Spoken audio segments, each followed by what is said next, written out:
Dito sa isang lugar sa Maynila, nakakandong ang isang pampublikong sementeryo, ang Manila North Cemetery.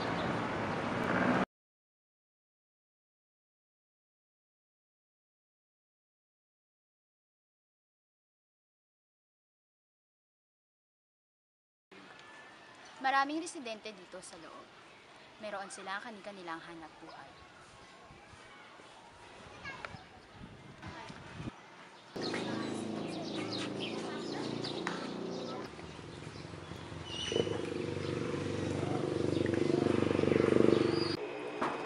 Tao po! Sige, pasok. Hi, Mami! Paglalakad, nakilala namin ang isang matandang babae. Isa rin ang kanyang pamilya sa maraming residente dito sa loob ng sementeryo. Ito si Aling Loreta. 74 na taong gulang na siya.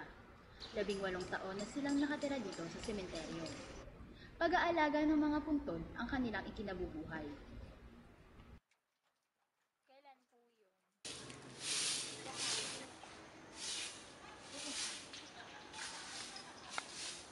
Paano po kayo napunta dito? May tinitirahan kami dito sa Caloocan, Tagaytay. Magkapatid yung mister ko at saka yung pamangkin niya sa kapatid niya. Nagkaanuhan.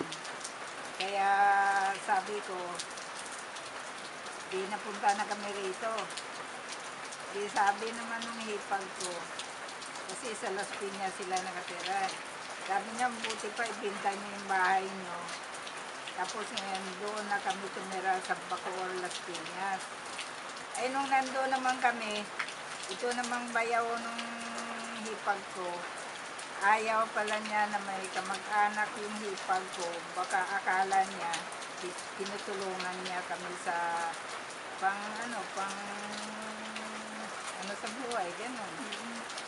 Kaya ang ginawa namin, kasi nagtitinda kami doon sa loob ng palengke. Kaya ang ginawa namin, bumalik na kami rito. Dapat doon kami, hindi na kami makabalik doon kasi ibininta na namin yung tinitira namin doon. Sabi ko, dito na lang tayo sa sementeryo, buti pa rito tayo ni.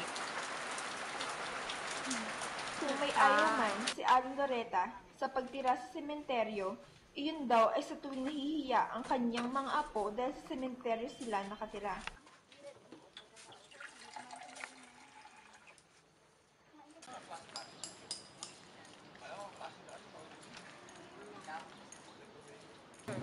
Narito tayo ngayon sa Manila North Cemetery. Sa aking likuran, nakikita ang libingan ng mga Amerikano at Pilipinong miyembro ng Manila Mount Lebanon Lodge No. 1. Isa ito sa mga alaga ni Aling Loreta.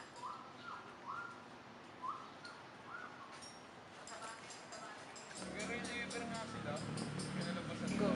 Ganun na po kayo katagal na nag-aalaga dito? Mga 15 years na. Tagal na din po pala. Hindi naman po kayo nagsasawa? Hindi, dahil nandito na buhay. Si Nanay Loreta, ibinahagi niya sa akin ang ilang impormasyong nalalaman niya tungkol sa libingang kanyang binabantayan.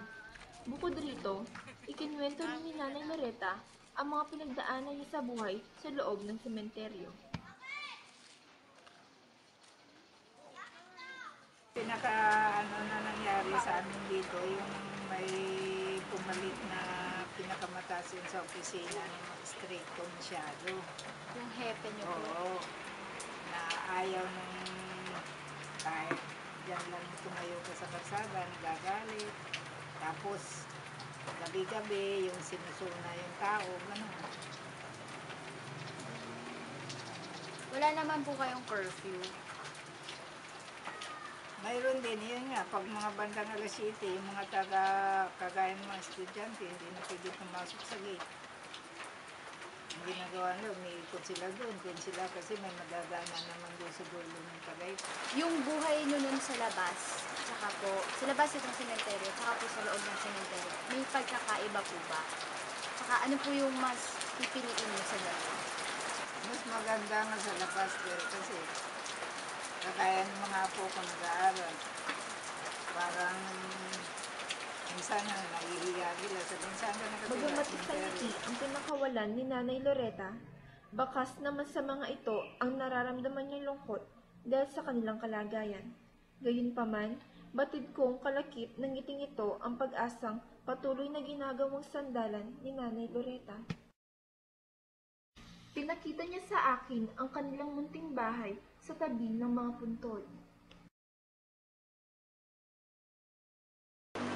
Dito, madali masira ang TV kasi minsan ang Bagamat kuryente hindi malakas, siya minsan sa kanilang mahina. bahay, ramdam ko ang sayang nararamdaman niya dahil hindi siya sa kalye nakatira.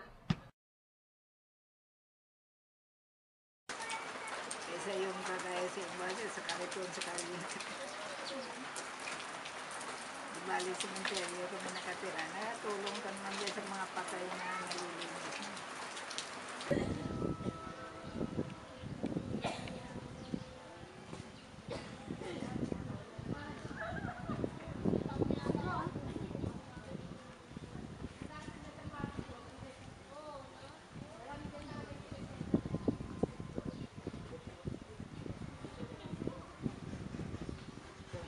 Hindi naman po kayo natatakot dito na baka sakali may maramdaman na lang po kayo bigla, may mga kaluluwang nagpaparamdam.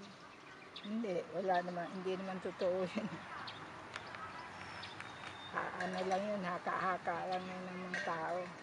Wish ko na lang, tumama ako sa loto para makalabas na kami rito sa sementeryo.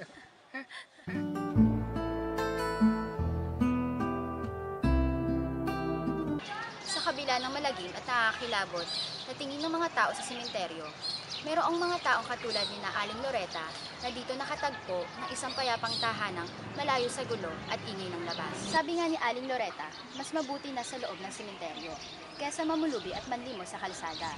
At least, sa loob, natutulungan pa nila ang mga pamilya ng yumao. At inyong natunghayan ang buhay sa libingan ng mga patay. Ako po si Dayan Ballesteros at ito ang Lycean's Notebook.